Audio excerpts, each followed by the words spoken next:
Before I start, I want to tell you a quick story. It's a true story about a young boy named Adolf. And when Adolf was a young man, his dream was to become an artist.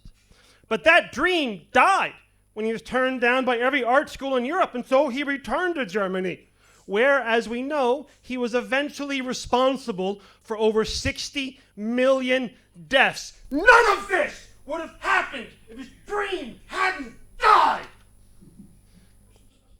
So please laugh at my jokes.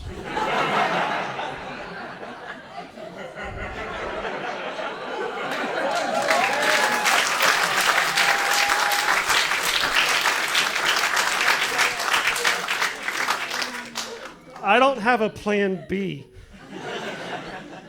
So, like Kendra, I am from America, originally from Texas, and I now live here amongst the Dutch, which is an adjustment, because Americans, we don't know a lot about the Dutch.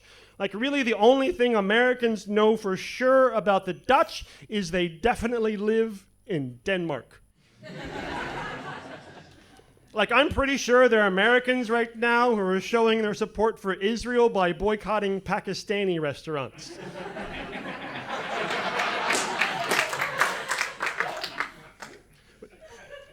When I first got here, one of the first news stories I saw was about this right-wing Dutch politician in Ghent who was attacked by a dude with an umbrella.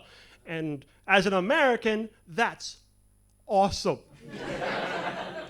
That there could be a dude sitting at home going, I'm gonna get that fucker! And he's gonna look around his apartment and the most dangerous thing he can find is an umbrella.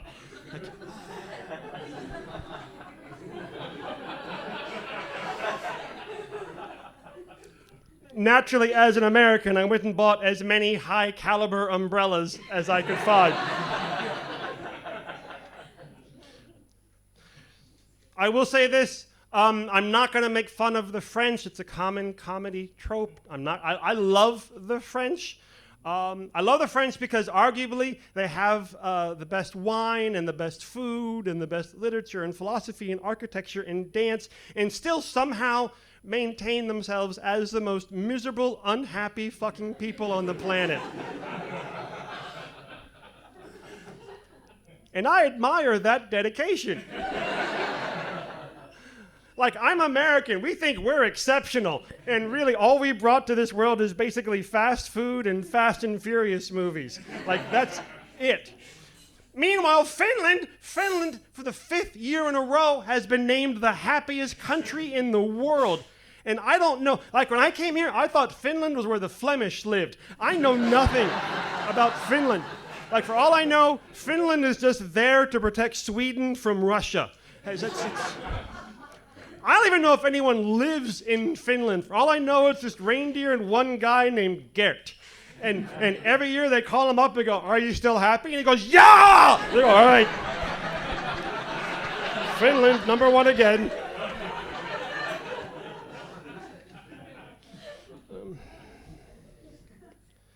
A little bit about me. I have been married to the same woman now for a little more than 20 years. And that's the right response. No.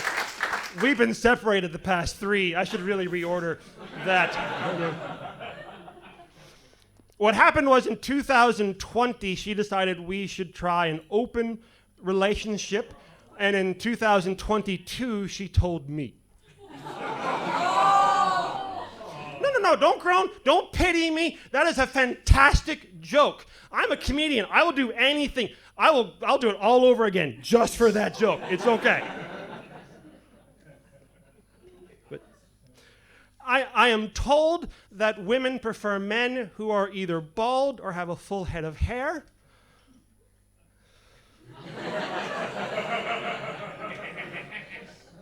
You would think I'd be ideally situated between those two groups, but no. How do I get this volume? Sun cream. That's how. But that means I'm back in the game, baby! Oh, yeah!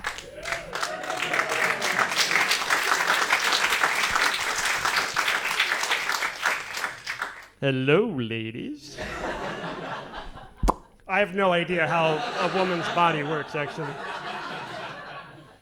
But it's hard getting back into it because it's you kids do it different. Like nowadays, y'all have dick pics. We didn't have dick pics when I was a kid. Like if I wanted to send a girl a dick pic, I had to find a piece of paper and a table. And put the paper on the table, put my junk on the paper, and then just draw a line around it.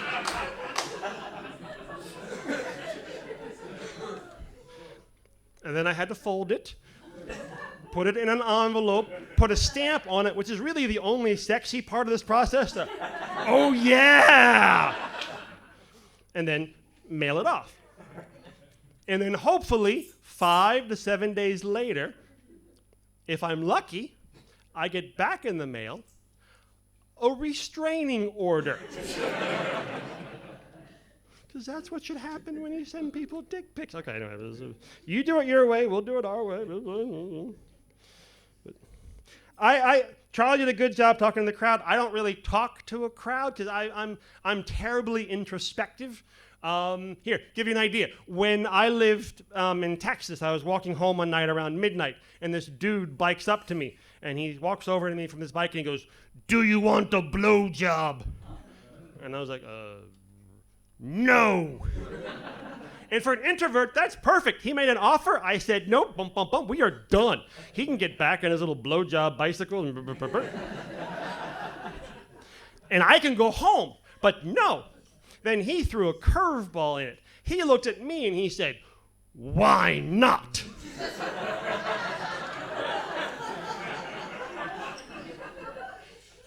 Okay, since when is "do you want a blowjob" an essay question? Like, when do I have to show my work? Like, there are 3 primary reasons why I would not like a blowjob from this individual. 1, sketch of shit. 2, not gay. 3, he only drives a bicycle. But I'm so introspective, there was a voice in the back of my head that says, if you accept the blowjob, this conversation is over. You can't talk with a full mouth.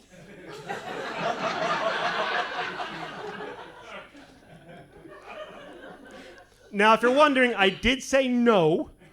We just made out for a little while because, and I admired his dedication. And here, look, I would be remiss as an American if I did not take a moment to apologize for the last 4 years. It was kind of weird. Looks like it might get weird again. Like, will I let America babysit my child? No. But it raises an interesting question. What European countries would I let babysit my child? Sweden? Yes. Finland and Gert? Yes. Denmark? Yes. Spain?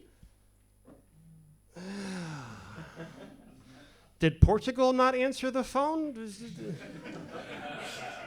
Wales? Yes. Ireland? Yes. Scotland? Yes. England? No way. Germany? My grandfather would say no.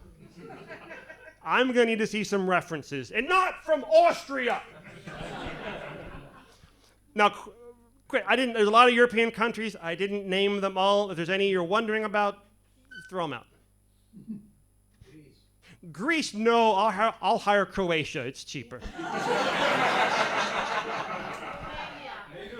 Romania. Look, I may be American, but I know the sound of a made-up country when I hear it. One more? The Netherlands. Look, I already said I don't know much about the Dutch. Like all I know about the Dutch is they're big into public transportation. They say what's ever on their mind, and they're big into rules and norms, and oh my God, the Dutch are autistic. Anyway, thank you all very much. Enjoy your night.